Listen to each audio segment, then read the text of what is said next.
Yesterday, I said that we had identified 3 priorities for the year. One, always foremost for this organization, is getting an effective, transparent price on carbon passed, carbon fee and dividend, and that where there were places where there were existing organizations that were working on a state basis, we would look to support them to have that help us work towards getting fee and dividend passed. That also, our second purpose, to empower people to have breakthroughs in their personal and political power, that we need to go deeper this year. And I want to get to that in just a little bit. And then the third thing was how important it is that the national conference is this year. You know, if you look at where we all were yesterday morning and where we are now, this is remarkable, right? There are certain things that can only happen when we get together. And I don't know how you explain that magic, but there is something that happens when we get together.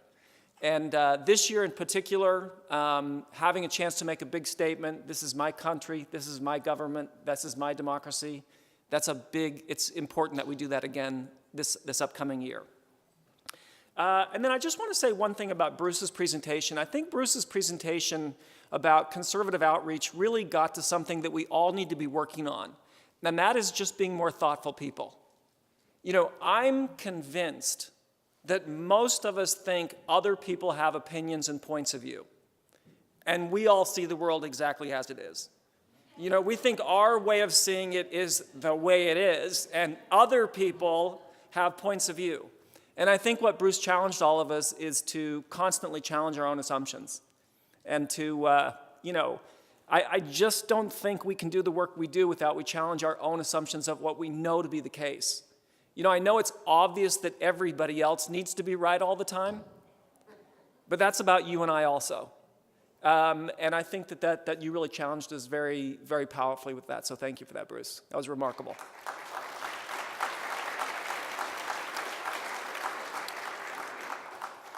Is Mark Tabbert back in the room? Okay, good. In December, Mark Tabbert gave me this book, The Road to Character by David Brooks, and I want to read just a little bit of the introduction. He says, recently I've been thinking about the difference between resume virtues and eulogy virtues. The resume virtues are the ones you list on your resume, the skills that you bring to the job market, that you contribute to external success. The eulogy virtues are the deeper.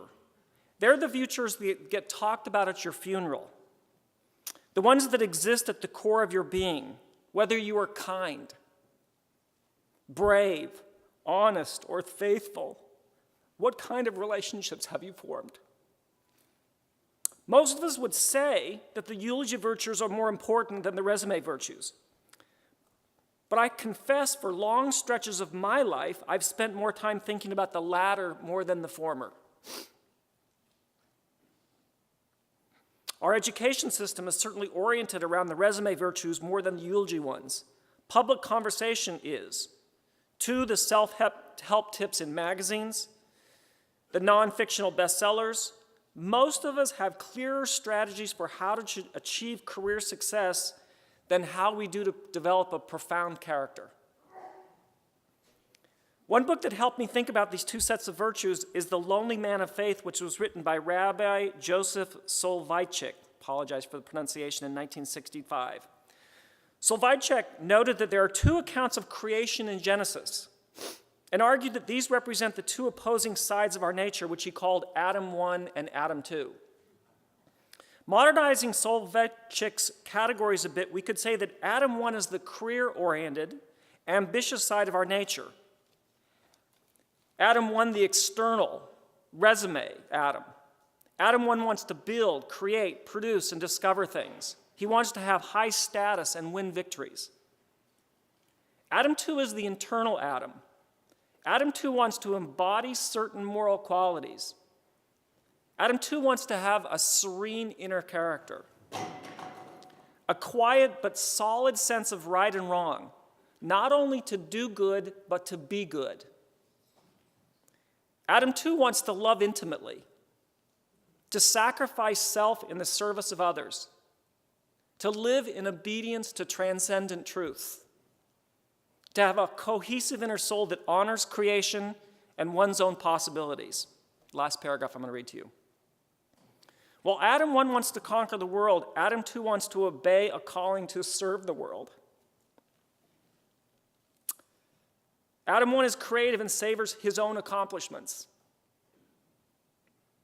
Adam 2 sometimes renounces worldly success and status for the sake of some sacred purpose.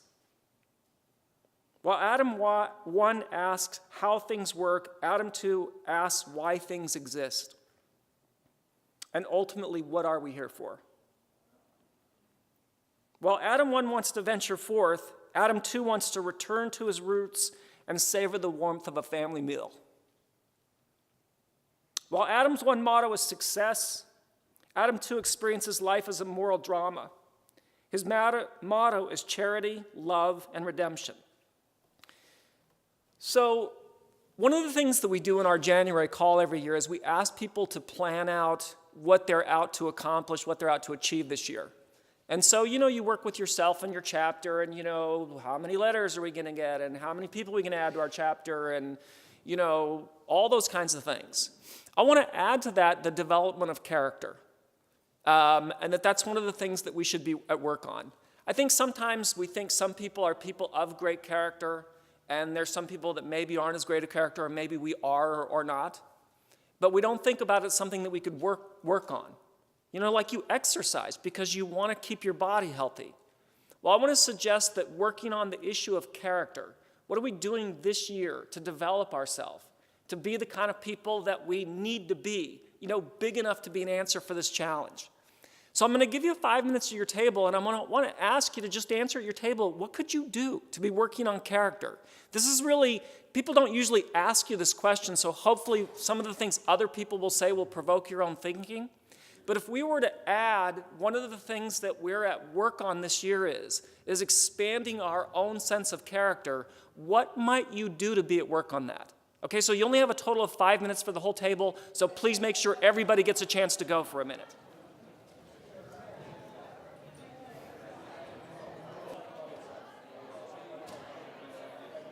Okay, excellent. Please thank the people at your table and just wrap that up. So please say thank you to the people at your table.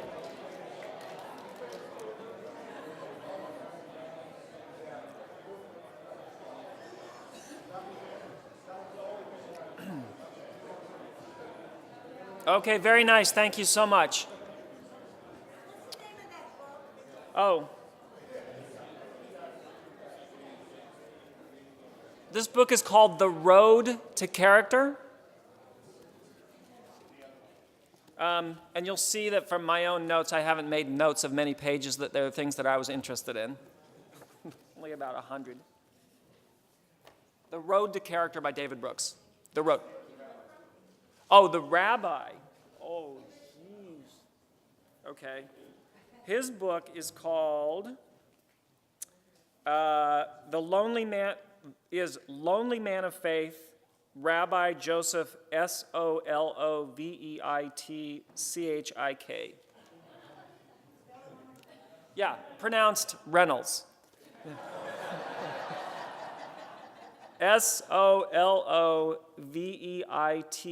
Soloveitzchik.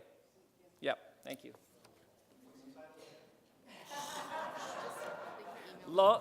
It's...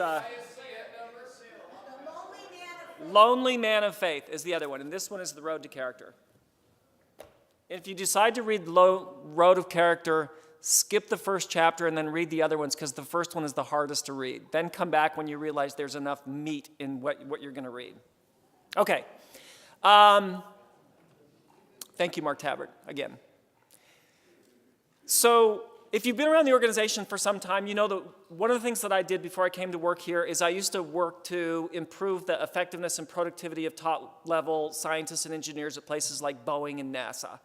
And we used to do workshops with them, and we found to work in a way that had a lasting impact, that actually held up over time, that was meaningful for them, we had to work on 3 levels. We needed to give them new tools. We needed to give them new habits so that their tools would become incorporated. It wasn't just enough to say, do this instead of this. You had to convince them to keep practicing it for some time so that they would actually begin to incorporate new tools. But we worked on a third level, which was the context or culture in which they worked. And that was the actually only thing that mattered. You had to give people tools because they wouldn't have any benefit of value if you didn't say, do this instead of this. You know, you have to manage those people's perception in addition to what you're doing when you work with them. So it wasn't that the tools weren't useful, they were. But the thing that was dramatically impactful was the culture in which they worked. And we had to work on that in two levels. So I'll just give you an example at Boeing. When I was at Boeing, they were working on a new plane that had a new kind of body that was lighter, and so it could use less fuel and fly faster and everything like that. And they promised that it was going to be out on July 1st. I was working with hundreds of engineers throughout the Puget Sound area, and every one of them knew that the plane was going to come out a year later than what Boeing had promised to the public. So if you work in a culture where you know the public promises this, but you know it's nonsense, it creates a certain kind of, atmosphere for how you relate to your own promises, your own deadlines, etc. So there's one thing we would do is identify if there were debilitating cultures inside the organization. But that was actually insignificant in the face of actually the culture of work itself. And that is, most people, it's not the things people say out loud, but it's the things that everybody knows about work that make it so, quote, bad. So for instance, it's not unusual for you to run into people and you say to them, how are you doing? And they say to you, it's Monday. Right? Now, what they don't say out loud is, work stinks. What they say is, it's Monday, and it's implied that work stinks. Right? Or you see them and they say, it's Friday. Now, they don't say the torture's over for the weekend, but it's what's implied. So if you actually begin to examine what's unsaid but makes up the culture for work, it for most people is not as, inspiring and rejuvenating as it could be. There was a book that came out in the 80s called Megatrends. Anybody remember all the way back then? Well, anyway, one of the things the authors observed was, at that point, people were spending 80% of their life at work, which is probably even worse now. And they didn't just mean the time at work, but they mean thinking about work, getting ready for work, bringing work home. The only problem is that people were spending the majority of their life at work, but they expected to get everything that was meaningful, valuable, important in their life from the time away from work. So that the weekends, the vacations, the holiday is what was going to fulfill people, but they were spending the majority of their life in the thing that wasn't going to fulfill them. So really, our job was to convince them that their work could be fulfilling, could be meaningful. And you can imagine that if people found more meaning, more personal impact, were more enriched by work, that might enhance their productivity. Okay, so how does that apply to us?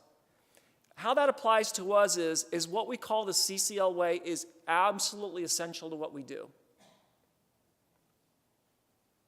The looking for what is most generous in the people that we speak with, particularly if we don't agree with them. Of looking for what we have in common with them. Of challenging ourselves in our own assumptions that the way we see it is not the only way to see it. So it's not just what we do, it's how we do it is as important as what we do. So what I want to do is just share with you what that impact of the Ccl culture had on a handful of people who came to last year's conference. I want to start with a few of the young people who wrote us notes after they came. This is Piper Christian. She's a high school student. She says, never I found an organization that gave me such confidence that I can change the world. As I learned more about Ccl during the conference, I was impressed by its philosophy and structure.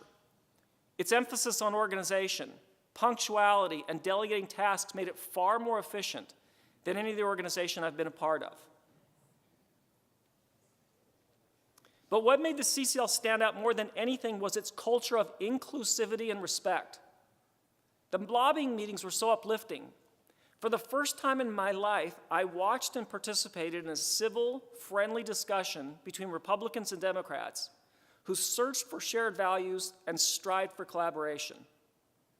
Before this experience, I viewed Congress as a bickering political dead end. I was so inspired by these positive interactions between our lobbyists and staffers that I'm now considering running for office someday.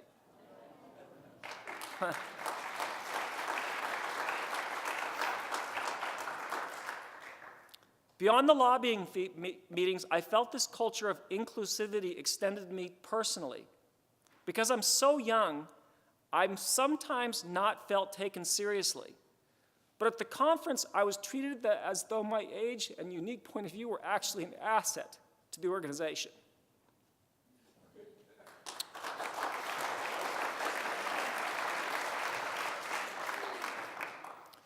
Her brother came with her. Here's what he said. He's a college student. I found myself jaw-dropped at how inclusive this battle has become. However, what inspired me most was feeling an important transition, one from fighting against something to fighting for something. The CCL model, finding common ground and common values with others, has greatly expanded my ability to be a part of this fight.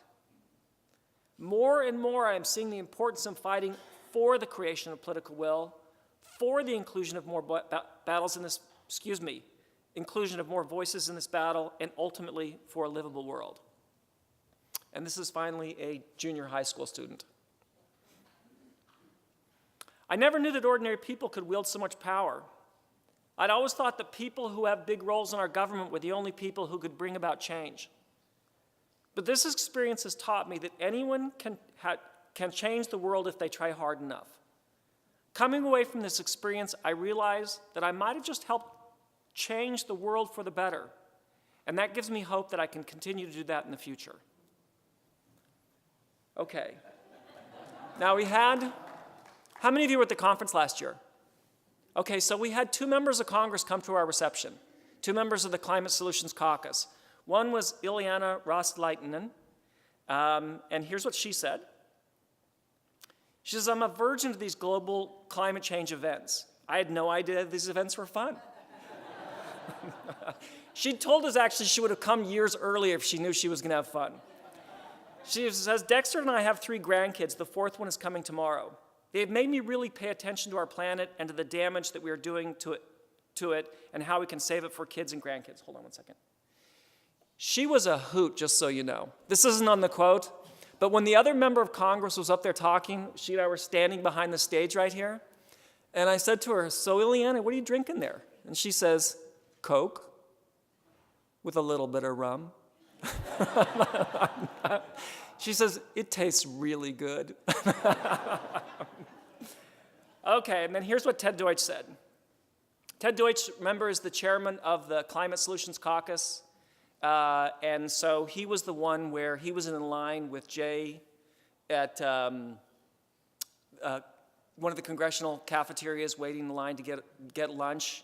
They struck up a conversation. Ted Deutsch agreed he would be the Democratic co-chair of the Climate Solutions Caucus, and then it was 3 years of getting Carlos Corbello to get it, and now we've got 10 Democrats, 10 Republicans. Ted Deutsch says, it's through your hard work that we've been able to bring members together from both sides of the aisle. We've been able to change the conversation from burden to opportunity and from fear to hope and from obstruction to action. Our work so far and our plans to make climate solutions a priority in Congress are wholly dependent, and I feel really good about what I'm about to say given what I've seen so far. Our success is wholly dependent upon your energy, your passion, and your commitment. It is only through your continued effort that this caucus and our nation can meet the many challenges that climate change presents. I look forward to joining you in that effort. I look forward to expanding this movement.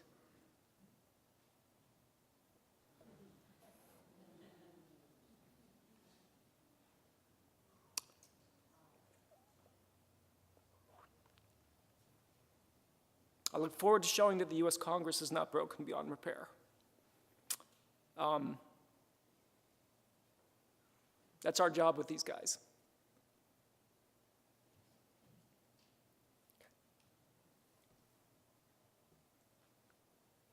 I look forward to turning climate solutions into law and policy that will drive a sustainable future for us, for our future, and for our planet. Okay, so what we do matters, but the way we go about doing it matters also. So I think that one of the things that we can always kind of reconstitute, rebuild, redesign when we're together is that thing called the Ccl Way. You know, it makes me a little bit uncomfortable having a physicist in front of me, but there's something I have done some studying on, which is the second law of thermodynamics, which has something to do with called entropy. And entropy essentially says things are falling apart all the time. It's kind of like, you know, when you put a drop of cream in your coffee, they kind of tend towards sameness. They don't stay distinct. And we'll make sure the physicists can't say if I'm right or not. Close enough? All right. But I think the CCL way is that way. It's something we have to be attending to. We have to be putting it in all the time. We have to be at work on it. I think the tendency is to fall towards reaction, to, you know, respond to our emotions, to get too excited, to get too angry. And remember that we have set out something that is distinct and is having a profound impact on people, not just people in Congress, but people who come in touch with us. So I'm going to turn things back over to our organizers, and I just personally want to thank you for how remarkable these 2 days have been for me. It's been a rough patch since November, and it sure makes it a lot easier getting a couple days with you. So thank you for everything you're doing, and thank you for being here. Yeah.